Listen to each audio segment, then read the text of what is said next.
जय हिंद साथियों, स्वागत है आप सभी का आपके YouTube चैनल आज सब पे। साथियों, आज की इस वीडियो में पढ़ने वाले हैं क्लास 12th के हिंदी विषय के चैप्टर नंबर 7 को, जिसका नाम है ओ सदा नीरा।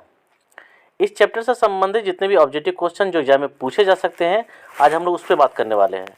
तो इस चैप्टर का जो पहला प्रश्न है वो है, निम्नलिखित में कौन सी रचना जगदीश चंद्र माथुर की है? तो इसका सही जवाब है ओ सदा नीरा। दूसरा प्रश्न है, ओ सदा नीरा शीर्षक पाठ किस विधा के अंतर्गत आता है? तो इसका सही जवाब है निबंध। तीसरा प्रश्न है, जगदीश चंद्र माथुर मूलतः क्या थे? तो इसका सही जवाब है नाटककार। चौथा प्रश्न है, ओ सदा नीरा निबंध बिहार के किस क्षेत्र की संस्कृति पर लिखी गई है? तो इसका सही जवाब है चंपारण। पांचवा प्रश्न है, चंपारण क्षेत्र में बाढ़ का मुख्य कारण क्या है? तो इसका सही जवाब है जंगलों का कटना। छठा प्रश्न है, माथुर जी किस राज्य के शिक्षा सचिव नियुक्त हुए? तो इसका सही जवाब है मध्य प्रदेश। सातवां प्रश्न है, 12वीं सदी के लगभग 300 वर्ष तक किस वंश का शासन था? तो इसका सही जवाब है कर्नाट वंश का। आठवां प्रश्न है, अंग्रेज ठेकेदारों ने किस चीज़ की खेती का विस्तार किया? तो इसका सही जवाब है नील की खेती का। नौवां प्रश्न है, राजा हरि सिंह देव को गयासुद्दीन तुगलक का सामना कब करना पड़ा? तो इसका सही जवाब है 1325 ईस्वी में। 10वां प्रश्न है, धांगरों को नील की खेती के सिलसिले में कब लाया गया? तो इसका सही जवाब है 18वीं शताब्दी के अंत में।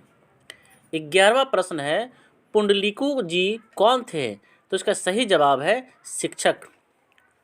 12वां प्रश्न है, निम्नलिखित में से कौन सा नाटक जगदीश चंद्र माथुर रचित है? तो इसका सही जवाब है कोणार्क।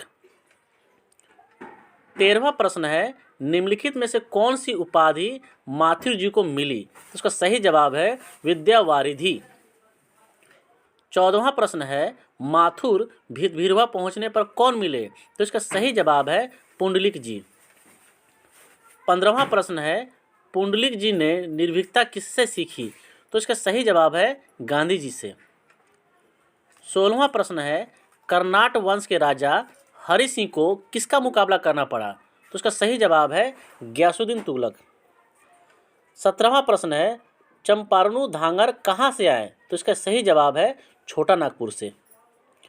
18वां प्रश्न है, गांधी जी चंपारण में कब आए? तो इसका सही जवाब है अप्रैल 1917 में। 19वां प्रश्न है, तीन कृठिया प्रथा का संबंध है? तो इसका सही जवाब है नील से। 20वां प्रश्न है, पंडई नदी कहाँ तक जाती है? तो इसका सही जवाब है भिखनाथ थोरी। 21वां प्रश्न है, बराज कहाँ बन रहा था? तो इसका सही जवाब है भैंसा लोटन में। 22वां प्रश्न है, आम्रपाली ने तथागत को क्या सौंपा था? तो इसका सही जवाब है आम्रवन। 23वां प्रश्न है, मठ के महंत ने गांधी जी को कहाँ शरण दी? तो इसका सही जवाब है एक महुए के पेड़ के नीचे। 24वां प्रश्न है, जगदीश चंद्र माथुर का जन्म कब हुआ था? तो इसका सही जवाब है 16 जुलाई 1917 को। 25वां प्रश्न है, वैशाली महोत्सव का बीजारोपण किया? तो इसका सही जवाब है जगदीश चंद्र माथुर ने। 26वां प्रश्न है, कौन सी कृति माथुर जी की नहीं है? तो इसका सही जवाब है रेशमी टाई। 27वां प्रश्न है, कौन सी कृति माथुर जी की नहीं है? तो इसका सही जवाब है भोर का तारा। 28वां प्रश्न है, बोलते क्षण किस साहित्यिक विद्या की कृति है? तो इसका सही जवाब है निबंध। 29वां प्रश्न है, ओ सदा नीरा किसको निमित्त बनाकर लिखा गया है? तो इसका सही जवाब है गंडक नदी को। 30वां प्रश्न है, थारण शब्द किस शब्द से विकसित है? तो इसका सही जवाब है थार। 31वां प्रश्न है, बिहार के सुप्रसिद्ध सांस्कृतिक उत्सव वैशाली महोत्सव का बीजारोपण किसने किया? तो इसका सही जवाब है जगदीश चंद्र माथुर ने। 32वां प्रश्न है, ओ मेरे सपने क्या है? तो उसका सही जवाब है नाटक।